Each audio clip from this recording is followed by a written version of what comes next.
Hello everyone, welcome to ज्ञान IQ. आप लोगों का बहुत बहुत स्वागत है ज्ञान आईक्यू पर। और आज मैं, क्योंकि आप लोग कुछ लोगों की रिक्वेस्ट आई थी कि मैं अपने रीड का सिलेबस तो बता दिया, लेकिन आप प्रीवियस ईयर के पेपर्स भी कराएं, तो मैंने सोचा कि 2020 क्वेश्चंस के हिसाब से मैं आपको 2011 से लेकर अब तक के जो जितने भी REE के पेपर हुए हैं उनका जो CDP सेक्शन है पहले मैं उसको कवर कराती हूँ, फिर बाद में टाइम मिलेगा तो बाकी सब्जेक्ट्स को भी देख लेंगे। लेकिन पहले हम बात करेंगे CDP की, ठीक है, क्योंकि मेरी कमांड उस पर ज्यादा है, तो आई थिंक कि वो मैं ज्यादा बेटर सिखा सकती हूँ आपको। लेकिन टाइम मिलेगा मुझे तो मैं दूसरे सब्जेक्ट्स को भी ले लूंगी, ठीक है, क्योंकि KVS की भी सीरीज चल रही है, EVS वाली, उस पर मुझे वीडियो बनानी है क्योंकि वो रुकी हुई है अभी। तो जैसे जैसे टाइम मिलेगा I will help you, okay. और again I am not very professional in YouTube, और मतलब यूट्यूब मेरा प्रोफेशन वैसे नहीं है, बस ये थोड़ा मेरा शौक है, कह लीजिए कि मुझे अच्छा लगता है कभी थोड़ा बहुत करके, मतलब कि मुझे अच्छा लगता है कि आप लोगों की थोड़ी हेल्प हो जाए तो। और मैं इतनी रेगुलर भी नहीं हूँ, मैं कोई पक्की यूट्यूबर नहीं हूँ guys, so sorry for delay, क्योंकि जब टाइम मिलता है तभी करती हूँ ये चीज़ें, अदरवाइज बहुत सारे काम भी पेंडिंग रहते हैं हमेशा, ठीक है। तो चलिए बिना देरी के स्टार्ट करते हैं। आज मैंने आपके लिए 20 क्वेश्चंस लिए हैं, और ये 20 क्वेश्चंस जो है रीड 2011 के पेपर में आए हुए हैं, और CDP सेक्शन है। 20 आज कवर कर लेंगे, 20 अगली वीडियो में, मतलब उसमें जो इसके बाकी 10 बचे हुए होंगे वो कर लेंगे, और 2012 के अगले 10 क्वेश्चन ले लेंगे। तो इस तरह से 20-20 क्वेश्चन का सेट करके करेंगे। और पहले क्वेश्चन पेपर इसलिए समझा रही हूँ क्योंकि आपको इससे थोड़ा आइडिया हो जाएगा कि किस टाइप के क्वेश्चन CDP में बार बार रिपीट हो रहे हैं, ओके। तो ये आपको हेल्पफुल रहेगी काफी। तो चलिए स्टार्ट करते हैं तैयारी रीड की, क्योंकि उसका एग्जाम की डेट आ गई है, और एग्जाम की डेट आ गई है दैट मीन्स कि आपको दिलो जान से इसके पीछे लग जाना है, अगर आप इसके लिए डेडिकेटेड हैं, आप इसकी तैयारी करना चाहते हैं। तो पहला क्वेश्चन है, टॉय एज रेफर्स टू। तो टॉय एज किसको कहा जाता है, या फिर खिलौनों की आयु, मतलब जिस आयु में बच्चा जो है खिलौनों का बहुत ज्यादा यूज करता है उसकी बात हुई है। देखो, जितनी भी डेवलपमेंट है, यानी कि विकास के जितने भी चरण है, जैसे कि आपका जो भी एडोलेसेंस होता है, आपका चाइल्डहुड होता है, अर्ली चाइल्डहुड, फिर लेट चाइल्डहुड, इन पे फोकस करना है आपको, क्योंकि रीट में हर बार ये क्वेश्चन पूछा जाता है विकास से। तो विकास, ग्रोथ एंड डेवलपमेंट को आपको पूरा कवर करना है। ये REE से पेपर जो है, पेपर में 2-3 क्वेश्चन इसके जरूर आते हैं, ओके। तो ये विकास का जो है आपको कंप्लीट कर लेना है। तो पहला है, टॉय एज किसको कहते हैं? अर्ली चाइल्डहुड को कहते हैं, लेट चाइल्डहुड को कहते हैं, बेबीहुड को कहते हैं, या फिर इन सभी को हम टॉय एज कहते हैं, ये आपको बताना है। तो देखिए यहाँ पर हमारे सामने जो ऑप्शन है उनको एक बार देख लेते हैं। बेबीहुड मतलब जब बच्चा बहुत ही शिशु होता है, जैसे 0 से 2 साल तक का बच्चा लगा लीजिए, इतना बच्चा टॉय के साथ बेहतर तरीके से खेल ही नहीं पाता है, ना उसे खिलौनों का इतना चाव होता है, कि होता है ना कि आप खिलौनों को बहुत मतलब आपको अट्रैक्ट करते हैं खिलौने, ऐसा होता नहीं है। तो बेबीहुड नहीं होगा यहाँ पे। बच्चा सेंसेस का ज्यादा यूज करता है, जहां से उसको प्लेजर मिल रहा है वो उस चीज को तोड़ेगा फोड़ेगा और उसको यूज करेगा। उसके लिए एक छोटी सी चम्मच भी टॉय है, उसके लिए भले ही एक छोटी सी चम्मच है या एक टॉय आ जाए, उसके लिए दोनों बराबर होते हैं। लेट चाइल्डहुड बहुत बड़ी एज हो जाती है अगर अर्ली चाइल्डहुड से बात करें, क्योंकि लेट चाइल्डहुड में बच्चे जो हैं गैंग एज में आ जाते हैं, जहां पर उनकी टोलियां होती है, वो आपस में खेलना ज्यादा पसंद करते हैं बजाय कि किसी पर्टिकुलर टॉय से। मतलब अगर स्पेसिफिक टॉय एज की बात करें तो ये है अर्ली चाइल्डहुड, यानी कि पूर्व बाल्यावस्था, जहां पर बच्चा कितना होता है आपका 3 से आप लगा लीजिए 6 साल तक का बच्चा बेसिकली अर्ली चाइल्डहुड में आता है। और ये बच्चा जो है टॉय से खेलना बहुत पसंद करता है, मेरा बैट, मेरी बॉल, या फिर मेरी डॉल, मेरा मतलब मेरी जीप, मेरी कार, इस तरह से। और बहुत ही ईगोसेंट्रिक होता है, अपने टॉयज को लेकर बहुत ज्यादा सेंसिटिव भी होता है, प्लस बहुत ही पॉजिटिव भी होता है। तो यानी कि option number A is the correct option. Next question पर चलेंगे, ज्यादा टाइम वेस्ट नहीं करेंगे, क्योंकि वही है कि पॉइंट टू द पॉइंट बात करनी है हमें। विच of the following is not a characteristic of early childhood. तो अर्ली चाइल्डहुड की कौन सी कैरेक्टरिस्टिक नहीं है? देखिए अगेन चाइल्डहुड से क्वेश्चन आया है, दैट मीन्स कि जो मैं आपको कह रही हूं कि विकास के चरण आपको करने हैं अच्छे से, किस चरण की कौन सी स्पेसिफिक एबिलिटीज है, क्वालिटीज हैं, वो आपको जरूर करनी है। तो कौन सी कैरेक्टरिस्टिक नहीं है अर्ली चाइल्डहुड की, यहां पर बात हो रही है, पूर्व बाल्यावस्था की कौन सी कैरेक्टरिस्टिक नहीं है, ये आपको बताना है। तो यहां पर आपके सामने ऑप्शन है, pregang age, imitative age, questioning age, या फिर प्ले एज। मैंने पिछले क्वेश्चन में आपको समझाया कि जब बच्चा लेट चाइल्डहुड में जाता है, ठीक है, यानी कि जब उत्तर बाल्यावस्था में जाता है बच्चा, तो वहां पर उसकी गैंग्स बन जाती हैं, और गैंग्स में जो है वो खेलना बहुत पसंद करता है। तो ये चीज अर्ली चाइल्डहुड में नहीं आती है, ये लेट चाइल्डहुड का पार्ट है। प्ले एज, जहां पर वो प्रॉपर अपने जो पीयर्स होते हैं उनके साथ खेल कूद में एक्टिवली पार्टिसिपेट करते हैं। प्री गैंग एज होती है अर्ली चाइल्डहुड, क्योंकि गैंग नहीं बनती है, गैंग से पहले की एज है। इमिटेटिव है, आप नकल बहुत करते हैं, 3 से 6 साल तक का बच्चा बहुत नकल करता है, बड़ों की करता है, टीचर की करता है, अपनी मम्मी की, पापा की, सबकी करता है। क्वेश्चन बहुत पूछता है, कुछ भी नहीं समझ में आए, मम्मी ये क्या है, ये ऐसे क्यों हो रहा है, वो ऐसे क्यों कर रहे हैं, तो इस तरह के क्वेश्चन भी बहुत पूछते हैं। तो option number D is the correct answer. आप नोट्स बना लो, क्योंकि नोट्स साथ साथ बनाएंगे, लिखते जाओ कि अर्ली चाइल्डहुड की ये बताई है, लेट चाइल्डहुड का ये है। अगेन लेट चाइल्डहुड पर क्वेश्चन है, तो आप देखो कि ये स्टेजेस ऑफ डेवलपमेंट पर कितने क्वेश्चंस आ रहे हैं, है ना। पैटर्न समझो पेपर का कि पेपर में वो ज्यादा क्या पूछ रहे हैं। In late childhood period children understand the conversion of which physical entity और एंटिटीज। तो लेट चाइल्डहुड में बच्चा जो है किस क्वांटिटी को समझ जाता है, उसके कन्वर्जन को, ठीक है। यानी कि अगर एक चीज से आप एक चीज में किसी चीज को परिवर्तित कर रहे हैं, कुछ चीज इधर से उठाकर उधर रख रहे हैं, तो उस तरह की चीजों को कौन से किस तरह की चीजों के मतलब अकॉर्डिंग वो चीजें समझ जाता है। यहाँ पर क्वेश्चन ये है, तो देखो मास है, नंबर है या फिर मास, नंबर और एरिया, तीनों चीजों के कन्वर्जन को समझ जाता है। तो यहाँ पर जो करेक्ट आंसर आएगा वो आएगा आपका मास, नंबर, एरिया। मास भी समझ जाता है, नंबर को भी समझ जाता है, नंबर की हेर बदल अगर आप करते हैं तो वो भी समझ जाता है। मास का भी, जैसे कि आपने एक कटोरी में कुछ चावल रखे हैं, वो आपने किसी बड़े बर्तन में डाल दिए, है ना, तो वो समझ जाता है कि चावल कम या ज्यादा नहीं हुए हैं, यहाँ पर आ गए हैं। या फिर आप अगर मास को चेंज कर देते हैं या फिर आप नंबर को चेंज कर देते हैं, शफल कर देते हैं, तो वो उनको भी समझ जाते हैं ना। अगर 5 बटन यहाँ पर थे तो इन 5 बटन को पहले क्लोजली लिखा हुआ था, उसके बाद हमने थोड़ा दूर दूर रख लिया, लेकिन 5 ही बटन है, ये चीजें वो समझ जाता है। जैसा कि हम कहते हैं ना, कंक्रीट ऑपरेशनल पे आ जाता है बच्चा लेट चाइल्डहुड में। जो पियाजे की स्टेज 3 है, जहां पर वो कंजर्वेशन और समझ जाता है, और साथ ही साथ इन चीजों की सेंस आने लगती है, इनकी कंजर्वेशन सीख जाता है, मास, नंबर, एरिया जो भी होता है, ठीक है। तो option number D is the correct option. Next question पर चलते हैं। The meaning of development is, तो डेवलपमेंट का क्या मतलब है। तो देखिए फिर से डेवलपमेंट आ गया है। जितने भी आपके टेट के एग्जाम्स होते हैं ना, उनका हर टेट का एक अलग पैटर्न होता है। अगर आप एच टेट में जाएंगे तो वहां आपको कुछ थोड़ा डिफरेंट मिलेगा, सी टेट में अलग मिलेगा, इस तरह से आर टेट में भी अलग है। तो आप यहाँ पर देख सकते हैं कि डेवलपमेंट पर बहुत फोकस है। मीनिंग ऑफ डेवलपमेंट क्या होगा, प्रोग्रेसिव सीरीज ऑफ चेंज है, परिवर्तनों की उत्तरोत्तर श्रृंखला है, सॉरी इसमें ये आएगा, progressive series of change as a result of motivation, motivation की वजह से होता है, series of change as a result of motivation experience की वजह से, या series of change as a result of maturation and experience की वजह से। देखो अब ये क्वेश्चन बहुत अच्छा क्वेश्चन है, और ये क्वेश्चन मैंने शायद पहले कराया हुआ है, नहीं बताया, आई थिंक मैंने जोरावर क्लासेस पे कराया था ये क्वेश्चन। मेरे पास इसमें कुछ डाउट्स भी थे बच्चों को इस क्वेश्चन को लेकर। तो देखो यहाँ पर इसमें सिर्फ प्रोग्रेसिव सीरीज ऑफ चेंज कहा है कि भाई परिवर्तनों की उत्तरोत्तर श्रृंखला है। यहाँ पर कहा है मोटिवेशन की वजह से होता है, ठीक है। यहाँ पे मोटिवेशन को ऐड कर दिया गया है और उसके साथ एक्सपीरियंस को ऐड कर दिया गया है। यहाँ पर मैचुरेशन है और एक्सपीरियंस है। वैसे इस क्वेश्चन का आंसर जो है वो थोड़ा डाउटफुल है, लेकिन आई थिंक आंसर की में इसका आंसर जो था वो ऑप्शन नंबर सी था, मोटिवेशन एंड एक्सपीरियंस। लेकिन किसी बच्चे ने मुझसे बोला था कि मैचुरेशन क्यों नहीं हो सकता है। देखो मुझे यहाँ पर ये थोड़ा सा डाउट है इस क्वेश्चन पर, क्योंकि मैचुरेशन भी हो सकता है। जो डेवलपमेंट है वो मैचुरेशन के बेस पर भी आता है, मोटिवेशन के बेस पर भी होता है। तो ये थोड़ा सा कंफ्यूजिंग क्वेश्चन है। आई थिंक इसको इस तरह से रखना था कि मोटिवेशन, एक्सपीरियंस और मैचुरेशन तीनों को एक साथ रखना था इस क्वेश्चन के अंदर। क्योंकि देखिए एक्सपीरियंस तो मैटर करता ही है, एक्सपीरियंस की वजह से डेवलपमेंट होती है। लेकिन अगर आपका ब्रेन डेवलप होता है तो ऑब्वियसली आप ज्यादा थिंकिंग, आपकी स्किल्स, रीजनिंग स्किल्स भी तो डेवलप होती हैं। तो यानी कि हम ये कह सकते हैं कि मैचुरेशन का भी रोल होता है। फिर मोटिवेशन की जहां तक बात होती है, तो अगर आप इंट्रिंसिकली मोटिवेट है तो यानी कि आप और बेहतर करेंगे अपने जीवन में, तो वो भी डेवलपमेंट का एक फैक्टर है। तो ये थोड़ा सा क्वाइट कंफ्यूजिंग क्वेश्चन है, क्योंकि ये तीनों ही, मोटिवेशन हो गया, एक्सपीरियंस हो गया, मैचुरेशन होगा, तीनों ही जो है इंपॉर्टेंट रोल प्ले करते हैं डेवलपमेंट में। तो ये थोड़ा सा मेरे लिए कंफ्यूजिंग है, लेकिन आई थिंक सी इसका राइट आंसर बताया था। अब कुछ लोग आपको शायद डी भी बताएंगे, तो वही मैंने आपको कंफ्यूजन बता दिया है थोड़ा सा, कि ये थोड़ा सा कंफ्यूजन है इसमें, क्योंकि तीनों चीजें ही मैटर करती है डेवलपमेंट में। नेक्स्ट है, which of the following statement is not correct about development. Development के बारे में कौन सी स्टेज जो है वो करेक्ट नहीं है, मतलब कौन सी स्टेटमेंट जो है वो करेक्ट नहीं है, ये आपको बताना है। तो इसमें है, each phase of development has hazards, मतलब कि हर अवस्था के अपने खतरे होते हैं। Development is not aided by stimulation, मतलब उकसावा या बढ़ावा देने से नहीं होता है। Development is affected by cultural changes, या फिर डेवलपमेंट में कल्चरल चेंजेस का अफेक्ट होता है। या फिर each phase of development has characteristic behaviour, या फिर प्रत्येक अवस्था की अपनी कुछ विशेषताएं होती हैं। जैसे आपकी एडोलेसेंस में जो बच्चा है उसकी अलग होंगी, चाइल्डहुड वाले की अलग होगी, फिर जो बेबीहुड या शैशवावस्था होती है उसमें अलग तरीके की चीजें होती हैं। तो ये बताना है कि कौन सी सही नहीं है।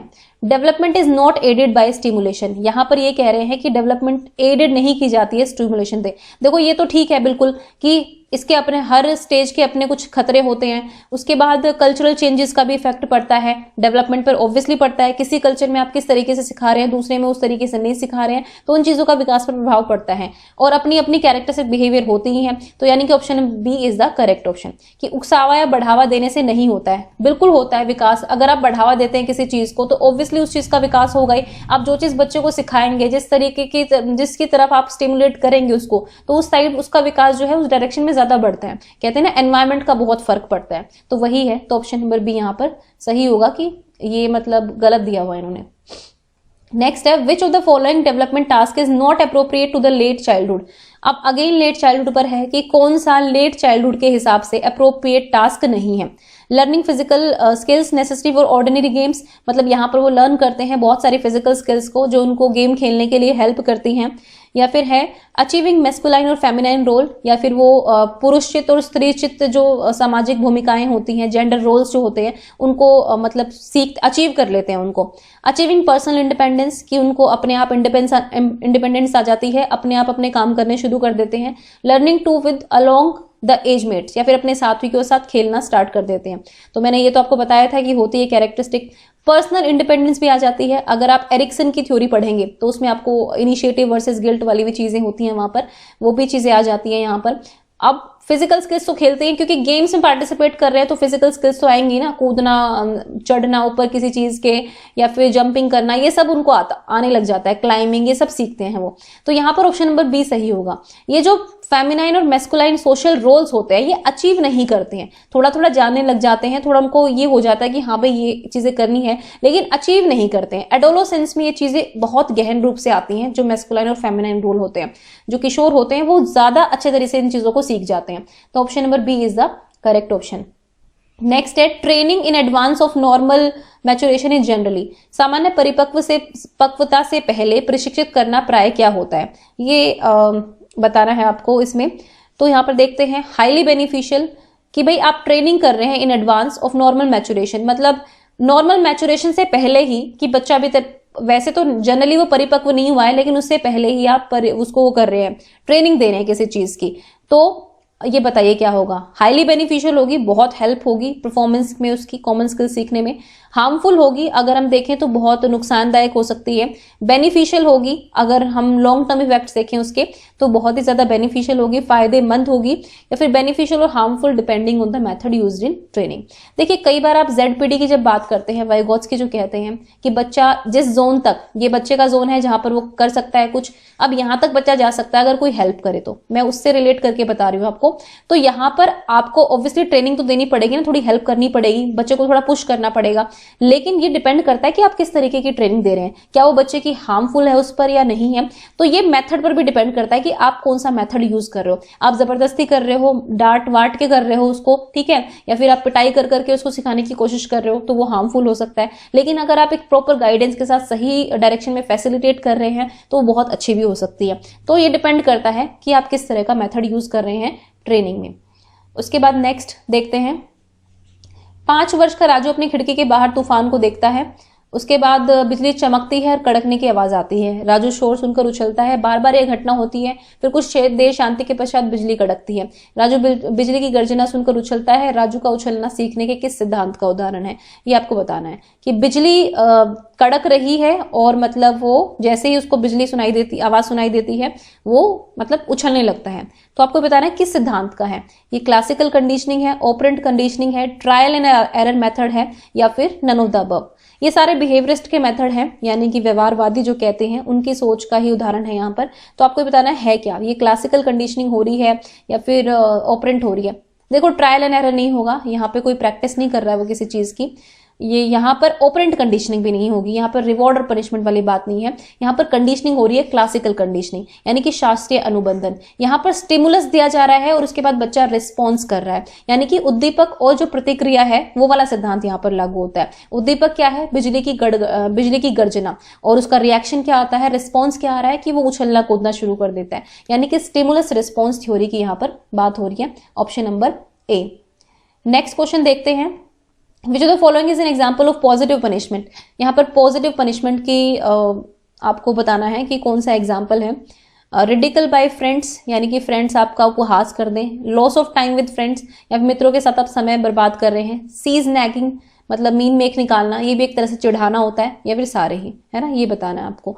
देखिए ये क्वेश्चन मैं क्वाइट ये कहूंगी कि अजीब सा दे दिया है बोर्ड ने, क्योंकि ये भी ठीक नहीं है। देखो इसका ये ऑप्शन भी हो सकता है, ये भी हो सकता है, सी और ए दोनों ही ठीक है भाई, क्योंकि यहाँ पे रिडिकल बाय फ्रेंड मतलब है कि आप उपहास कर रहे हो, मजाक सा उड़ा रहे हो अपने फ्रेंड्स का, है ना। अब आपने अपने दोस्त का उपहास उड़ा दिया है। मेरा जैसे मैं मान लेती हूँ, मैं अपने 5 फ्रेंड्स के बीच में खड़ी हूँ और 4 जो है मेरे को बुली करना स्टार्ट कर देते हैं और मतलब मेरा मजाक उड़ाने लग जाते हैं, तो वहां भी एक तरह से बुरा लग सकता है। या फिर सीज नैगिंग भी हो सकता है ना, मीन मेक निकालना, हर चीज में रोक रोक करना, या फिर ये तो अब हो सकता है। लेकिन अगर ज्यादा जाएंगे तो ऑप्शन नंबर ए यहाँ पर ठीक होगा। रिडिकल कर रहे हैं, यहाँ पर रिडिकल वर्ड यूज किया है। यहाँ पर सी ने है कि मीन मेक निकालना, बात बात पर कहना तुम में ये कमी है, तुम में ये कमी है, इस टाइप की चीजें, तो हम ऑप्शन नंबर ए को यहाँ पर सही मान सकते हैं। लेकिन करीब करीब दोनों का मतलब सेम ही है, तो ये होगा इसका आंसर। नेक्स्ट देखते हैं, निम्न में से कौन सा कथन अभिप्रेरणा एक प्रक्रिया के संदर्भ में उपयुक्त नहीं है, यानी कि कौन सा मोटिवेशन एक प्रोसेस जो है इसको लेकर उपयुक्त नहीं है, कि भाई मोटिवेशन की जो प्रक्रिया हो, मोटिवेशन जो होता है वो एक प्रक्रिया होता है, एक प्रोसेस के रूप में होता है। तो ये आपको आंसर बताना है। वह व्यक्ति जो लक्ष्य की ओर ले जाता है, यानी कि it cause a person to move towards a goal, तो मोटिवेशन वो प्रक्रिया है जो किसी को लक्ष्य की तरफ लेके जाती है। ये सर्टिफाई करता है इंसान की बायोलॉजिकल नीड्स को, है ना, जैसे फूड की है, सेफ्टी की है, लव की है, ये सारी आपकी बायोलॉजिकल नीड्स है।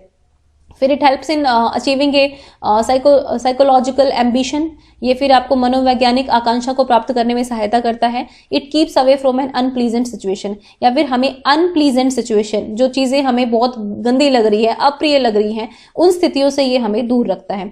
तो आपको ये बताना है कि कौन सा अप्रोप्रिएट नहीं है। देखो भाई, लक्ष्य की ओर ले जाने में हेल्प करता है, बिल्कुल। आपको जॉब चाहिए इसीलिए आप आगे बढ़ रहे हैं क्योंकि आप मोटिवेटेड हैं, ठीक है, आप एक्सटेंसिकली है। ऑब्वियसली कुछ लोग जॉब इसलिए लेना चाहते हैं क्योंकि उनको मजा आता है, उनको जॉब करने में अच्छा लगता है, वो खाली बैठना नहीं चाहते। कुछ लोग ये चाहते हैं, तो वो इंट्रिंसिकली मोटिवेट है। लेकिन अगर आप बाहरी रिवॉर्ड को देख रहे हैं कि बाहर से आपको कुछ मिलेगा, आप जॉब करेंगे आपको पैसा मिलेगा, पैसा मिलेगा तो अच्छा खाएंगे, अच्छा रहन सहन होगा, गाड़ी बंगला कुछ भी ले लेंगे कल को, तो वो एक एक्सटर्नल मोटिवेशन है। लेकिन है तो ना, it satisfy the personal biological needs, बिल्कुल हमारी फूड की नीड, सेफ्टी की नीड, इन सबको सेटिस्फाई करता है। इससे हमारा कोई साइकोलॉजिकल एम्बिशन हो सकता है, मनोवैज्ञानिक आकांक्षा, बिल्कुल ये आपका इंट्रिंसिक फैक्टर में आ जाएगा कि भाई मुझे नॉवल पढ़ना बहुत पसंद है तो मैं पढ़ूंगी, तो एक मोटिवेशन है आपको क्योंकि आपको मजा आ रहा है नॉवल पढ़ने में। अब लास्ट है कि किसी अनप्लीजेंट सिचुएशन से दूर रखता है। ये तो डिपेंड करता है ना कि आप मोटिवेशन किस तरीके के हैं। हम ये नहीं कह सकते कि भाई नहीं हर बार मोटिवेशन आपको अनप्लीजेंट सिचुएशन से दूर रखेगा। आपके लिए मेहनत करना अनप्लीजेंट हो सकता है, आपको 5 घंटे पढ़ना नहीं पसंद है, लेकिन अगर आप एसएससी की तैयारी कर रहे हैं, आप यूपीएससी की तैयारी कर रहे हैं, तो आपको 10-10 घंटे भी पढ़ना पड़ेगा। है तो अनप्लीजेंट सिचुएशन, लेकिन आपको इस अनप्लीजेंट सिचुएशन को झेलना तो पड़ेगा because you are highly motivated. तो ये दूर नहीं रखता बल्कि हमें मौका देता है कि हम अनप्लीजेंट सिचुएशन को भी झेलें। तो option number D is the correct option.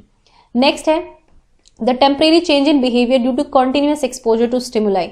अगर आपका कॉन्टिन्यूसली एक्सपोजर हो रहा है किसी स्टिमुलस के में, ठीक है, कोई उद्दीपक है जो बार बार आप उसके संपर्क में आ रहे हैं, तो ये क्या हो जाएगा, टेम्परेरी चेंज की बात हुई है, यहाँ पर परमानेंट चेंज की बात नहीं हुई है। तो देखिए यहाँ पर हैबिचुएशन है, लर्निंग है, टेम्परेरी लर्निंग है, मोटिवेशन है। टेम्परेरी लर्निंग कुछ नहीं होता है, लर्निंग मोटिवेशन तो है नहीं भैया, है ना, कोई वो तो है नहीं कि आपको प्रेरणा मिल रही है। जहां तक बात है लर्निंग की, तो लर्निंग होती है परमानेंट चेंज इन बिहेवियर, और यहाँ पर कौन सा चेंज है, टेम्परेरी। तो ये हैबिचुएशन हो सकता है कि आपको अभी हैबिट हो गई है ना, आपकी जॉब जो है वो 8 बजे की है, आपको 6 बजे उठना पड़ रहा है, उठ के 7 बजे तक तैयार होना है और 1 घंटा आपको लगता है, तो आप 6 बजे उठ रहे हैं, लेकिन आप पहले 9 बजे उठते थे। तो अगर आपको सपोज आपकी जॉब है, अगर ये जॉब ऑब्वियसली अगर 60 साल तक चलेगी तो आप इसकी हैबिट डाल लेंगे। लेकिन जिस दिन छुट्टी होती है आप उस दिन फिर सोने लग जाते हैं, 10-10 बजे तक सोते हैं, या फिर आपने 1 महीने की छुट्टी ले ली, आप फिर सो गए। तो ये हैबिट हो गई आपकी, आपको हैबिट फॉलो करनी पड़ रही है, ये लर्निंग नहीं है, आपको जबरदस्ती करनी पड़ रही है वो चीज, क्योंकि आपको हैबिट डालनी पड़ेगी, क्योंकि आपको नौकरी करनी है। तो वो एक क्या हो गया, आपका हैबिचुएशन हो गया। This is temporary change. जैसे ही वो आगे का स्टिमुलस हट जाता है तो आप फिर से अपने पुराने ढर्रे में आ जाते हैं कि नहीं हम तो ऐसे करेंगे। तो this is the example. Next है the teacher should not use which of the following ways to change the attitudes of students. तो टीचर को इनमें से कौन सी चीज नहीं यूज करनी चाहिए अगर आपको बच्चे का एटीट्यूड चेंज करना है। तो यहाँ पर ऑप्शन आपके सामने, कोर्सिव परसुएशन, यानी कि दबाव करना। परसुएड करना होता है किसी को दबाव में लाकर अपनी बात मनवाना। रिपीटिशन ऑफ आइडियाज और एजर्शन, किसी विचार को दोहराना या दृढ़ता पूर्वक कहना। Endorsement by an admired person, या फिर किसी प्रशंसनीय व्यक्ति के द्वारा समर्थन और स्वीकृति प्राप्त करवाना। Association of message with good feeling, है ना, संदेश के साथ साहचर्य स्थापित करना। तो अगर आप यहाँ पर नेगेटिव निकालेंगे तो दबाव वर्ड नहीं, पर्सुएशन, दबाव से आप अगर बच्चों से कुछ करवाएंगे तो उससे कुछ नहीं होगा, वो कल को एक नेगेटिव रिजल्ट शो कर सकता है आपको। मतलब ऐसा हम मानते आए हैं, जितने भी थियरिस्ट कहते हैं, फिलोसोफर्स कहते हैं कि हमें बच्चे पर कोई दबाव नहीं डालना है। अगर आप दबाव डालते हैं तो वो कहीं ना कहीं बच्चे के लिए बहुत हानिकारक होता है। तो option number A is the correct option. Next question है, which of the following statement regarding achievement motive is true. तो अचीवमेंट मोटिव को लेकर इनमें से कौन सा कथन सही है उपलब्धि अभिप्रेरक के संबंध में। ठीक है, तो achievement motive is necessary for survival. Achievement क्या होता है कि जब आपको ये रहता है कि नहीं मुझे ये चीज अचीव करनी ही है और आप वहां पर कंसिस्टेंट रहते हैं, आप कोशिश करते हैं उसको अचीव करने की, है ना, सिर्फ आप परफॉर्म करने की कोशिश नहीं कर रहे, आप अचीव करने की कोशिश कर रहे हैं, आप किसी की नजरों में अच्छा बनने की कोशिश नहीं कर रहे हैं, आपको एक्चुअल में वो चीज चाहिए। तो achievement motive is necessary for survival, बिल्कुल सर्वाइवल के जरूरी है, क्योंकि अगर आप जीना चाहते हैं तो आपके अंदर अचीवमेंट की एक सेंस होनी चाहिए। अगर वो नहीं है तो आप कहीं ना कहीं कमी है, मतलब हर चीज, अगर आप लाइफ के कितने भी फेजेस करें तो आप कुछ ना कुछ तो अचीव करना ही चाहते हैं ना लाइफ में, और कई चीजों को आप अचीव कर पाते हैं, आप कॉन्टिन्यूसली एफर्ट्स करते हैं। तो this is very important for survival. If the satisfaction of the personal potentiality is emphasised, the achievement motive may be classified as a growth motive. अगर आपकी व्यक्तिगत क्षमताओं की संतुष्टि महत्वपूर्ण है तो उपलब्धि अभिप्रेरक को विकास प्रेरक कहा जा सकता है। बिल्कुल, ये ग्रोथ की तरफ हमें मोटिवेट करता है। If the stress is in on competition among people, the achievement motive can be considered as a social motive. अगर आपका जो स्ट्रेस है वो कंपटीशन के ऊपर है, क्योंकि प्रतियोगिता है, जैसे आप आर्ट रीट की तैयारी कर रहे हैं तो प्रतियोगिता तो है ही ना, मतलब यहाँ पे तो ऑब्वियसली वो वैसे क्राइटेरिया बेस्ड है ये, लेकिन अगर आप इसके बाद जॉब की तैयारी करते हैं तो वहां पे आपको कम्पीट करना ही पड़ेगा। ठीक है, तो ये इसको हम सोशल मोटिव मान सकते हैं। तो ये भी स्टेटमेंट जो है वो ठीक है, क्योंकि आप वहां पर लोगों से compete कर रहे हैं, तो एक सोशल वो आ गया वहां पर कि आपको सोसाइटी के लोगों से जो है compete वहां पर करना पड़ेगा। तो ये भी ठीक है। तो यानी कि इसके तीनों चीजें ठीक है, all of the above are correct. Next question की तरफ चलते हैं। During 6 to 10 years children start taking interest in. 6 से 10 साल का बच्चा किसमें इंटरेस्ट लेना स्टार्ट कर देता है? रिलीजन में, ह्यूमन बॉडी में है, सेक्स में, या फिर स्कूल में, है ना, ये आपको बताना है। ये थोड़ा सा इजी क्वेश्चन है। रिलीजन में नहीं लेते हैं, ह्यूमन बॉडी में भी नहीं, और यौन संबंधों में भी वो नहीं लेते हैं। यहाँ पर सुप्तावस्था बोली है फ्राइड ने इसको, क्योंकि यहाँ पर बच्चों का इंटरेस्ट होता ही नहीं है इस तरफ। तो यहाँ पर वो स्कूल में इंटरेस्ट लेना शुरू कर देते हैं, क्योंकि स्कूल गोइंग चिल्ड्रन हो जाते हैं और स्कूल उनको अच्छे लगते हैं। मैं हर बच्चे की बात नहीं कर रही हूँ, मेजोरिटी ऑफ चिल्ड्रन जो है they love to going to school, तो वो इनको पसंद होता है। नेक्स्ट देखें तो option number 15, which theory believes that human mind is like an iceberg mostly hidden and has 3 level of consciousness।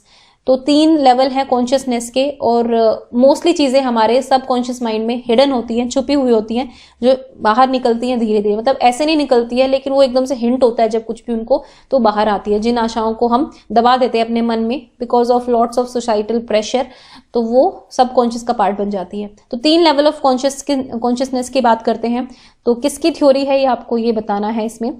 तो ट्रेट थ्योरी है, टाइप थ्योरी है, साइको एनालिटिकल थ्योरी है, फिर बिहेवियरिस्ट थ्योरी है। तो ये है मनोविश्लेषणात्मक सिद्धांत, फ्राइड का जो सिद्धांत है, जिसको बाद में एरिक्सन ने एक्सटेंड किया था, लेकिन उन्होंने एक अलग डायरेक्शन में इसको साइको सोशल बना दिया था। नेक्स्ट है, some people say that whenever anger draws upon children they go to play until they feel better, which of the following defense mechanism is represented by this behavior। मतलब कुछ लोग कहते हैं कि जब भी बच्चे को गुस्सा आता है तो वो खेलने के लिए चले जाते हैं, जब तक कि पहले से अच्छा महसूस नहीं करते। उनके व्यवहार में निम्न में से कौन सी प्रतिरक्षा तंत्र प्रतिलक्षित होता है? देखो, आपके इस आर टेट में जितना मैं समझ पाई हूँ ना, यहाँ पे थ्योरी बेस्ड क्वेश्चन काफी हैं, एप्लीकेटिव कम है, थ्योरी बेस्ड ज्यादा है, पेडागोजी इतनी नहीं है। यहाँ पर आपको थ्योरीज पर ज्यादा फोकस करना पड़ेगा।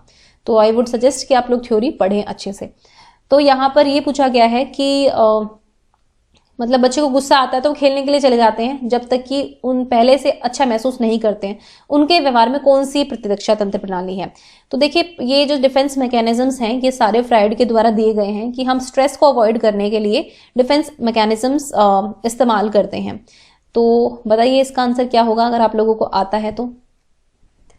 देखिए अब यहाँ पर जो डिस्प्लेसमेंट है और सब्लिमेशन है, ये दोनों एक तरह की चीजें हैं, ठीक है। डिस्प्लेसमेंट में क्या होता है कि आपको गुस्सा आ रहा है, बहुत तेज गुस्से में है, फिर आप क्या करेंगे, आप एक लेस थ्रेटनिंग चीज पे अप्लाई करेंगे अपने गुस्से को। सपोज टीचर ने आपको डांट दिया, आप घर आकर अपना जो टॉय है उसको लात मारने लग जाते हैं। जैसे घर आए, टॉय दिख गया, अपनी लात मारे खिंचाकर, या फिर आप मम्मी से लड़ने लग गए घर आकर। ये डिस्प्लेसमेंट होता है कि आप जो है अपना गुस्सा जो है रीडायरेक्ट करते हैं एक सॉफ्ट टारगेट पर। आप किसी चीज को क्योंकि जिसने आपको गुस्सा दिलाया है, जिससे आपको प्रॉब्लम है, उसको तो आप कुछ नहीं कह सकते, लेकिन अपनी जो एनर्जी है उसको किसी ऑब्जेक्ट या फिर किसी इंसान पर अप्लाई कर देते हैं, है ना, जो जिससे आप डरते नहीं है, जिसके आप साथ आप कंफर्टेबल हैं, जो भी है। सब्लिमेशन में क्या होता है कि यहां भी आप यही करते हैं, लेकिन यहां पर आप जो है किसी टॉय या मम्मी से लड़ने के बजाय आप ऐसी चीज में अपनी एनर्जी वेस्ट करेंगे जो प्रोडक्टिव भी हो और जिसको सोसाइटी एक्सेप्ट भी करे। ठीक है, तुम्हें गुस्सा आ रहा है, तुम ये कर लो, हमें क्या फर्क पड़ रहा है, इससे किसी को नुकसान भी नहीं हो रहा। तो इस क्वेश्चन का अगर पर्टिकुलर आंसर जाए, है ना, क्योंकि यहां पर क्या कर रहा है बच्चे, वो खेल रहे हैं, दे गो टू प्ले, वो खेलने चले गए हैं, तो जब तक कि उन्हें अच्छा महसूस नहीं करते हैं, तो ये क्या है, ये सब्लिमेशन होगा। भाई खेलना, कई लोग बॉक्सिंग में, कई लोग डांस में अपनी एनर्जी को चैनलाइज करते हैं, उनको गुस्सा आता है, तो वो एक सोशली एक्सेप्टेबल वे में बिहेव कर रहे हैं उस चीज को अवॉइड करने के लिए, तो ये सब्लिमेशन है। अगर वो कुछ नेगेटिव कर रहा होता ना यहाँ पे, अगर वो किसी चीज को लात मार रहा था या मम्मी से लड़ रहा था घर आकर, या कोई और चीज नेगेटिव चीजें कर रहा है जो गलत होंगी, तो वो डिस्प्लेसमेंट का एग्जाम्पल हो जाता। सब्लिमेशन पॉजिटिव है, डिस्प्लेसमेंट में नेगेटिव चीजें करता है, तो ये दोनों में ये अंतर है। तो इसका option number D is the correct option. Next देखते हैं, adjustment means accommodating oneself to various circumstances in order to satisfy. Adjustment क्या होता है कि आप अकोमोडेट करते हैं अपने आप को, बहुत सारी ऐसी सर्कमस्टांसेस आती हैं जहां पर आप एडजस्ट करते हैं। इस टर्म से आप बहुत अच्छे तरह से वाकिफ हैं, तो बताइए इसका आंसर क्या हो सकता है 17 का। अदर्स, मोटिव्स, गोल्स और नीड्स, तो आप क्या करते हैं टू सेटिस्फाई, किसको सेटिस्फाई करने के लिए करते हैं, हम बेसिक अपनी नीड्स को सेटिस्फाई करने, हमें ये चाहिए, लेकिन हमें इसके लिए कुछ एडजस्टमेंट करने पड़ते हैं, क्योंकि हमें चाहिए, हमारी जरूरत है, या फिर जरूरत कह लीजिए, मजबूरी कह लीजिए, कुछ भी, लेकिन हमें इस चीज को चाहिए, ये करना पड़ेगा हमें, तो हम एडजस्टमेंट करते हैं। ठीक है, तो ये होता है नीड्स। ओके, तो 17 का D is the correct option. Next है, which of the following behaviour is not a manifestation of emotional disturbance. तो इनमें से कौन सा जो है इमोशनल डिस्टर्बेंस से नहीं होता है, ये आपको बताना है। तो डेलिंक्वेंसी है, बाल अपराध जो होता है। बुलिंग नेचर, आप किसी को बुली कर रहे हो, आप किसी को चिढ़ा रहे हो, बात बात पर ह्यूमिलिएट कर रहे हो। ट्रांसिट्युएंसी होता है भगोड़ापन, भाग जाना कहीं, है ना, उस चीज से, सिचुएशन से बच के आप भागते हो, या फिर घर से भाग जाते हो, स्कूल से भाग जाते हो, ये वाली चीजें। ऑटिज्म आपको पता है एक तरह का डिसऑर्डर होता है, तो इसका जो करेक्ट ऑप्शन होगा वो होगा ऑप्शन नंबर डी। ये एक वैसा डिसऑर्डर होता है, इसका इमोशनल डिस्टर्बेंस से कोई लेना देना नहीं है। ये तीनों चीजें, अगर बच्चा बहुत ही इमोशनल डिसबैलेंस है, घर में बहुत लड़ाई झगड़ा है, वो बाल अपराध कर सकता है, चोरी करना, किसी को मारना पीटना, वो ऑब्वियसली किसी को बुली भी कर सकता है, भाग भी सकता है उस सिचुएशन से, और मतलब उसको वहां अच्छा नहीं लग रहा तो भाग जाएगा वहां से, क्योंकि वो इमोशनली स्टेबल नहीं है। नेक्स्ट देखते हैं, ए provision for education for the children with disabilities can be done through. तो जो education for children with disabilities, तो एक प्रोविजन क्या है इसके लिए, ये भी आप लोगों को अच्छे तरीके से पता होगा। इसका जो करेक्ट ऑप्शन आएगा वो होगा इंक्लूसिव एजुकेशन। मेन स्ट्रीमिंग, पहले मेन स्ट्रीमिंग हुआ था कि आप एक जगह पर लेकर आइए, है ना, कुछ बच्चों को। इंटीग्रेशन में क्या हुआ कि ठीक है आप सभी को एक क्लास में पढ़ाइए। पहले था कि मेन स्ट्रीमिंग एक स्कूल में लेकर आ गए आप, है ना, भले ही अलग क्लास में पढ़ रहा है। इंटीग्रेशन में कहा कि नहीं एक क्लास में पढ़ाओ। उसके बाद आया इंक्लूसिव एजुकेशन की एक क्लास में तो पढ़ाना ही है, साथ में आपको उन बच्चों की, स्पेशल बच्चों की नीड्स का भी ध्यान रखना है ना। इंटीग्रेशन में इंक्लूसिव में क्या डिफरेंस है कि इंटीग्रेशन में हम लेकर तो आ रहे हैं बच्चे को, एक स्कूल में एक साथ पढ़ा रहे हैं, लेकिन हमारी कोई पर्सनल जिम्मेदारी नहीं है, मतलब सिस्टम की कोई खास जिम्मेदारी नहीं है। बच्चे के पेरेंट्स देखेंगे, बच्चा देखेगा किस तरह से एडजस्ट करना है। लेकिन इंक्लूसिव में धारणा बदलकर ये बोला गया कि नहीं, अब बच्चा नहीं देखेगा, अब हमें देखना है। ऐसे सिस्टम, अगर हम इंक्लूसिव एजुकेशन प्रमोट कर रहे हैं अपने स्कूल में, तो हमें उन बच्चों को समायोजित करना है। हमें भले ही रैंप बनाने पड़ेंगे, लिफ्ट्स बनानी पड़ेंगी, ताकि बच्चे को कोई दिक्कत ना हो। तो हमें अपने सिस्टम में चेंज लाना होगा ताकि बच्चा एडजस्ट कर पाए, ना कि बच्चा एडजस्टमेंट करेगा अपनी तरफ से। नेक्स्ट है लास्ट क्वेश्चन जो आज, नेक्स्ट है question number 20, which of the following is not a characteristic of mental retardation. Mental retardation की इनमें से कौन सी कैरेक्टरिस्टिक नहीं है, ये बताना है। IQ 25 से 70 के बीच में होता है, बिल्कुल ठीक है। लर्निंग इन स्लो प्लेस, थोड़ा धीरे सीखते हैं, और डेली रूटीन की एक्टिविटीज करने में थोड़ी सी प्रॉब्लम होती है इनको, तो ये भी ठीक है। पुअर एडेप्टेशन एनवायरमेंट के साथ, मेंटली रिटार्डेड है, और जो भी एनवायरमेंट में आ रहा है ऑब्वियसली उसको जब आप बहुत धीरे से सीख रहे हैं तो अडेप्टेशन तो पुअर होगा ही। उसके बाद पुअर इंटरपर्सनल रिलेशनशिप है, ये नहीं होता है भाई आपकी किसी से दोस्ती अच्छी है, आपकी इसका सब बनती है नहीं बनती है, इसका मेंटल रिटार्डेशन से कोई लेना देना नहीं है। ये थोड़ा सा पढ़ाई से रिलेटेड कुछ चीजें समझ में आनी है और ये सब चीजों में इनको दिक्कत होती है, लेकिन ऐसा नहीं है कि इन लोगों की जो किसी के साथ रिलेशनशिप्स है वो अच्छी नहीं होंगी, ये हम नहीं कह सकते हैं अगर कोई मेंटली रिटार्डेड बच्चा है तो option number D is the correct option. So guys ये थे आर टेट के, यानी ये फिर REET बोल सकते हैं आप इसको, इसके 20 क्वेश्चन 2011 के। नेक्स्ट वीडियो में हम 2011 के बाकी 10 वीडियो क्वेश्चंस को कर लेंगे प्लस 2012 के अगले 10 क्वेश्चंस, तो 20-20 क्वेश्चंस की वीडियो रहेंगी, ज्यादा लंबी नहीं रखूंगी मैं, ठीक है। और आपका बस ये है कि आप इन क्वेश्चंस को प्रैक्टिस करो, जो चीजें समझ में ना आए मुझे कमेंट सेक्शन में ड्रॉप कर देना ताकि मैं आपके डाउट्स ले सकूं। And thank you for watching ज्ञान IQ। एंड एक चीज और कहूंगी कि थोड़ा नोट मेकिंग स्टार्ट कर दो। आप किसी भी एग्जाम की तैयारी करते हो, नोट्स बहुत अच्छी चीज होती है। अगर आपको कोई नई चीज पता चलती है तो यार 1-2 पेज पे कॉलम्स बना लो कि ये पेपर था, इसमें ये चीज पूछी गई थी, हेडिंग डाली और उसको अपनी लैंग्वेज में लिख लिया कि हमें ये चीज नहीं पता चली है। Okay, and best of luck to all of you. Thank you.